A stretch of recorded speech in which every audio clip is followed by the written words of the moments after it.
All right, welcome everybody. Happy Tuesday. It's Julie Broad with Book Lunches, of course, and today's live stream, regularly scheduled programming, as they say on TV. Today we're going to chat a little bit about some of the reasons we turn projects away. And really, in sharing that, I'm hoping that it will give you some guidance as to, what we and, the experience and expertise of the people on my team, what everyone here kind of feels like makes a book boring, which, our hashtag is no boring books. Hey, Scott, nice to see you. Welcome. And if you do join in, do say hello. Even if you're just watching the replay, say hello and let us know you're watching the replay. And of course, if you're watching on YouTube, you always get YouTube points to become one of the YouTube besties when you comment on the videos. So yeah, today I want to talk about really some of the reasons we turn projects away and not, and I want to do it to help you understand what can be a challenge for a book project.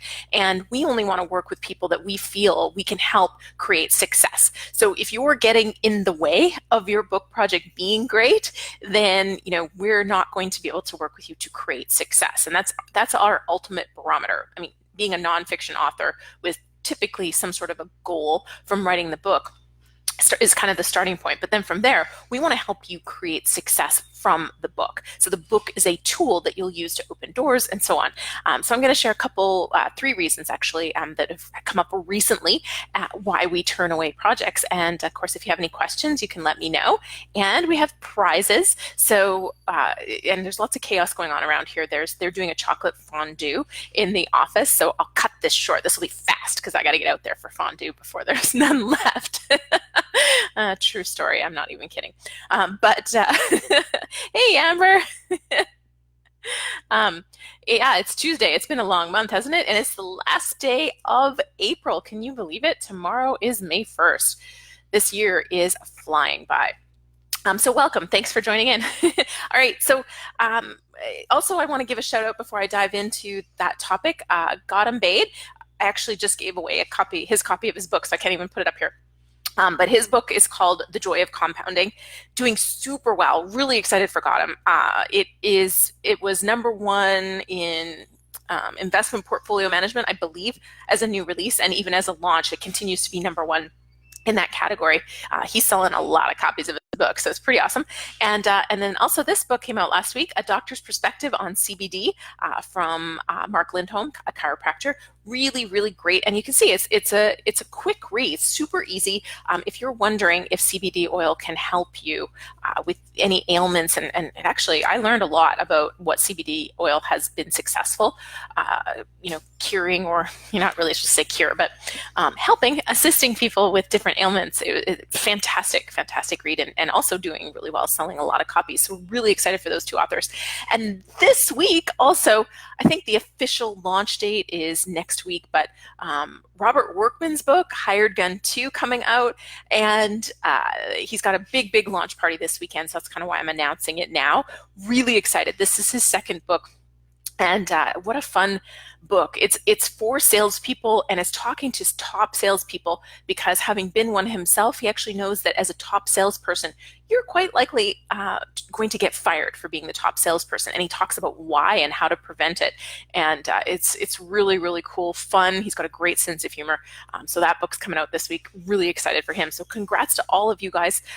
Really, really great work on your books. You worked hard, and I'm really excited to see where they take you. All right. If you join in, do say hello so I know you're here. And of course, we have prizes. So that's always a bonus too. And you can always smash that thumbs up button, whether you're on Facebook or YouTube, because it makes things fly across the screen and it just looks fun. For me anyway. All right. So 3 reasons why I turn away authors and their book projects from working with us. And these are also a way that you can look at how your book you might not be setting your book up for success. The first one is really the concept doesn't have a clear point. I'm trying to say this nicely. I read one book last week where I was, 5 pages into it, and I had no idea what the author was actually talking about. And that's one issue, right? That's definitely an issue. The bigger issue is that when I addressed it with the author thought it was my fault. It was me. I'm not the right person to read the book, which may be true, but the fact that I couldn't even figure out what the book was really about was a big challenge. And the fact that the author was not receptive to the feedback, the author said that it was my problem, not the author's problem. I was the problem, not the book. That's going to make it really hard for my team to work with you. Ultimately, we're always going to tell you you're the CEO of your book. You have the final say. This is self-publishing, so it is your book. You can decide. However, there's really no point in hiring professionals and getting their expertise if you're not going to at least consider it. Take a step back and review it and think about it. And we've had a lot of clients who have said, one of our clients, she said, I was right pissed at you guys. Like, I was mad. But she's, after her book came out, it's done really well. It's in bookstores, on and on and on. She said, I'm so grateful for that feedback. It was hard to hear and it was hard to digest and work through, but it made my book way better. It would not be the book it is today without it. So that's the kind of person we want to work with. And if you're paying experts, you need to be able to take that step back and absorb the feedback and decide. And sometimes you're going to choose to do it your way. But, for us, if it's a concept that we don't get, and the author's not receptive to making it something that's understandable, that's just not going to work for us. You're not setting yourself up for the chances of success. And we're going for, anything is possible, right? But I don't function on possible, I function on probable. So I want to help people who have a high probability of achieving success with their book and the book idea and creating a book that is highly probable to succeed. Not because anything is possible, but I want what's probable, and I want what's probable for you too. The second main reason, hey Anne, welcome. And thanks for smashing that like button, Scott. I saw it. Made me happy. I go like this because it floats up across the screen here. So the second reason is they've already invested in their book, which is awesome. You've recognized the value of having, professional editors, et cetera, work on your book, but they've already invested in their book and they don't want to invest more. And here's what I run into all the time with this. People have hired editors, but the editors haven't done what needs to happen early on in your book, which is make sure there's a hook, make sure there's good stories, your credibility is there. They haven't developed the concept. So they've just done a typical edit where they've made sure the sentence structure is correct. They've followed one of the style guides. There's different style guides out there, and I'm not an expert in style guides, but there's different, the Chicago style or MLA style or whatever. Like I said, I'm not an expert in that stuff. There's people on my team who are, and then we have editors who will edit to different styles. But that kind of editing is very different than what our writing coaches will do and what our content editor will do. And both of those function differently too. Our writing coach will dive in and make sure, is this book interesting? Is it engaging? Are you addressing what that reader needs to hear to get your message across?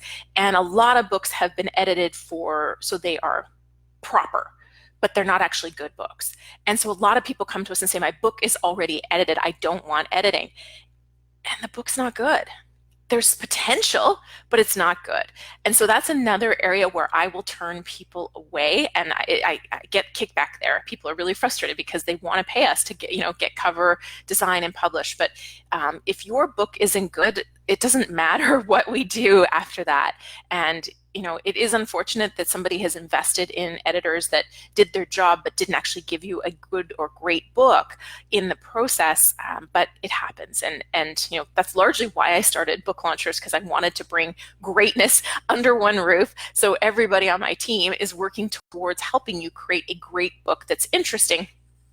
But yeah, so that's another area where we'll turn people away, because I get it, you've invested in your book, but if it hasn't got you to something that's going to sell in the end, you have a choice at that point, and you can stop investing in making it great, or you can step back and do what you have to do to make the book fantastic and kind of take it as a lesson learned.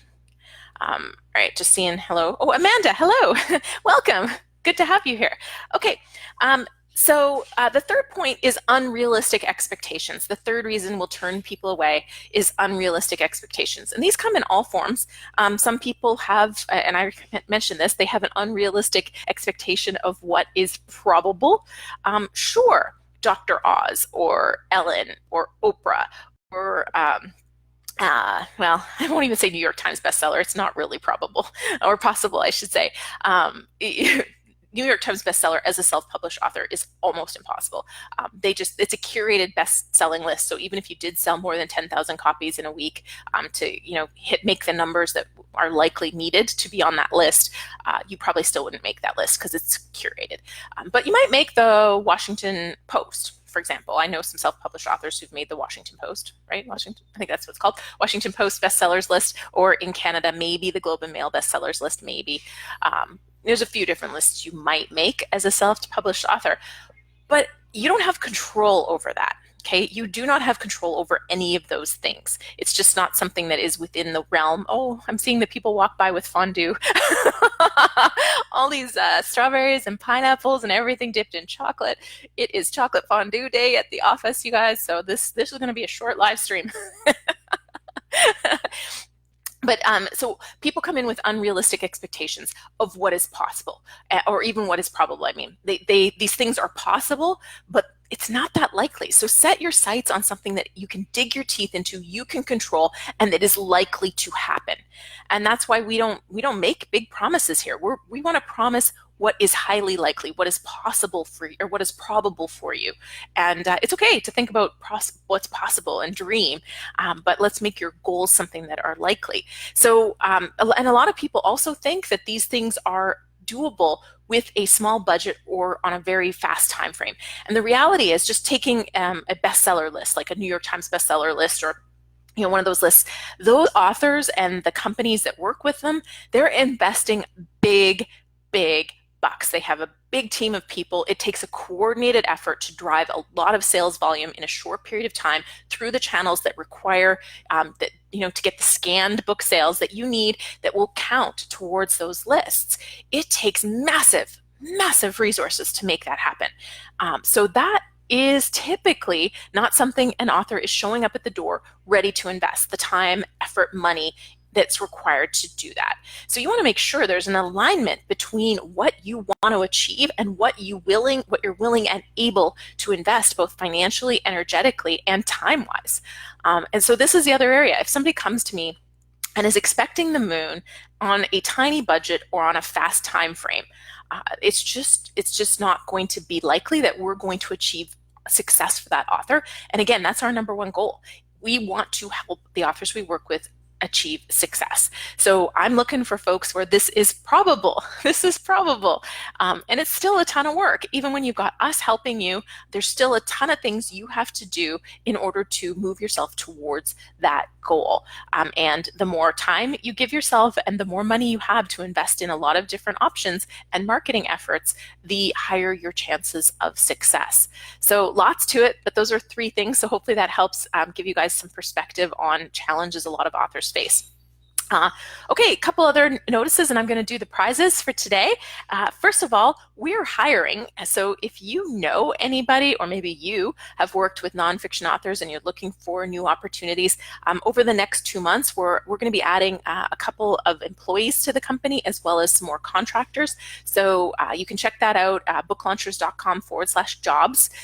There's quite a few opportunities. So the postings aren't all up. You can just fill out the application, include your resume, let me know what you're looking for, where you think you'd be a good fit, and we'll get in touch, okay? That's one of the big things. The next thing is we are about to hit 10,000 subscribers on YouTube. So, big virtual hugs to all of you for all of your support on YouTube. And we are going to do a live stream party. I contemplated doing an in-person party, but there's just so much going on for my team this month that it was going to be too much. We have I think 4 different books that we're supporting launching in May. So lots going on. So I didn't want to add that to their plate, but we're all going to get together. Not all of my team, but my core team, Tim, Jacqueline, Sarah, myself, we're all going to get together here in the office and do a live stream for you full of prizes. I have some really, really cool prizes for you guys, not just, but also of course, the No Boring Books mug. Of course, we have that. And we also have the journal. But I have a secret. I'm not telling you what it is yet, but I have a super secret prize that I'll be giving away just for the 10,000K or 10,000K. That would be nice. that would be really nice someday. 10,000 subscribers just for that live stream. We'll be giving away some prize, a really cool prize. I've just ordered it today, so I'm excited for that. Plus, we'll have lots of books to give away, lots to celebrate. So it's really going to be about you on May 30th, and I think I posted the time on YouTube. I think it's going to be at 2:30 Pacific Standard Time. So super late for you, Kevin. I'm so sorry. Kevin is in Europe, and he stays up late to watch a lot of these live streams, so it tortures him when we move it even later. So sorry for that, Kevin. I'm really, I did think of you when I booked it, but you'll get to meet a lot of the team, ask questions, get prizes. It'll be lots of fun, and thank you so much for helping us hit that milestone of 10,000, which I think we're going to break 10,000. If not this week, it'll be the start of next week. So thank you so much for that. And funny fact to wrap things up for you guys. So if you use Draft to Digital, I've talked about Draft to Digital before. It's an aggregator that allows you to publish your ebook to multiple sites without having to upload it to Google Play and Apple, et cetera, et cetera, et cetera, all these places. So we often use it for our clients to upload to multiple sites. It gets it into Overdrive, the library system, and a few other places. We had a book kicked back last week, or this week I should say, because it had the word Amazon in it, referencing a TV show on Amazon. So it wouldn't publish because it had Amazon in it, so we had to edit it and change it. So we were laughing around here because imagine if you've written a book set in the Amazon jungle. You are going to have problems because clearly there's a turf war going on, and you can't talk about Amazon if you're publishing to other places. How about them apples, right? I thought that was funny. All right, so we've got the prizes. This is for anybody who has commented on the day a video has been released. And so I'm going to shake this up, and this is all of the YouTube commenters. So every Tuesday, every Friday, a new video goes up on booklaunchers.tv. And when you comment on that day, you get a prize. And then I'm going to give you guys a prize for being here today too. So stick around. Don't leave just yet, even though there's amazing chocolate fondue happening. Okay, here we go. There. Come on, I think I got two. It's stuck. They're stuck together. Okay, all right. Do I have two? Oh, I have three. Okay, there's two, so now I'm going to leave it to you guys. Okay, right hand or left hand? I'll just take whoever says first. Right hand or left hand? Thanks for the thumbs up. It went across the screen. Oh, that's Dave, my husband. Hey, thank you. All right, waiting for somebody to say right hand or left hand. Going once, going twice. Anyone? Oh, there we go. Left. All right, left hand. Who's in the left hand today? It is Fee O'Shea. Yay! So Fee, send us an email at team@booklaunchers.com, and we will get you. We need your mailing address, and we'll get you one of these. Or if you would prefer the ever so soft and useful journal, Book Launchers Journal, you let me know which you'd like by email. So team, TEAM, @booklaunchers.com. And for the participation prize for today, let's see, Dave, what do you think? What do you think? Oh, hey, Mom. Mom's on too. I'm asking my husband, how do I choose? Who's on today for the prize? Let's see. Maybe a number? Do you want to give me a number and I'll just go count down by comment? Or should we do a skill testing question? I need help with this. So since Dave's on there, he usually comes up with something.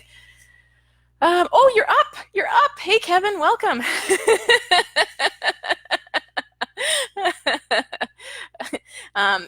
Oh, you're still in participation. You're good. I'm still waiting for some excuse or reason. Skill testing question. Okay. So I just gave the answer. What day am I having the celebration for 10,000 YouTube subscribers? Let me see if anybody was paying attention, taking notes, writing it down. Yeah, I could do that as a backup question, Dave. If nobody gets this, if nobody was paying attention, this is going to hurt my pride. You guys were just, watching Game of Thrones on reruns while while I was talking. Okay. Woo, Amber, hooray! All right, so we've got a winner. Amber, Let me know, team, TEAM, at booklaunchers.com if you want a mug or a journal, and send me your mailing address, and we will get it shipped out to you probably this week. I'm in charge of the shipping department, so sometimes I'm a little slow.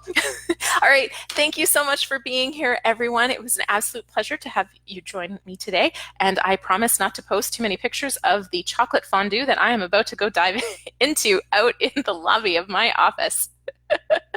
All right, fantastic story, Kevin. I know that was kind of a disadvantaged question. You weren't here for the answer, but we're having a party on May 30th to celebrate 10,000 YouTube subscribers. So hopefully you stay up for that day. I did post it. I remember we had this conversation, so you would have known the answer. All right, everybody, thank you so much. Have a great Tuesday.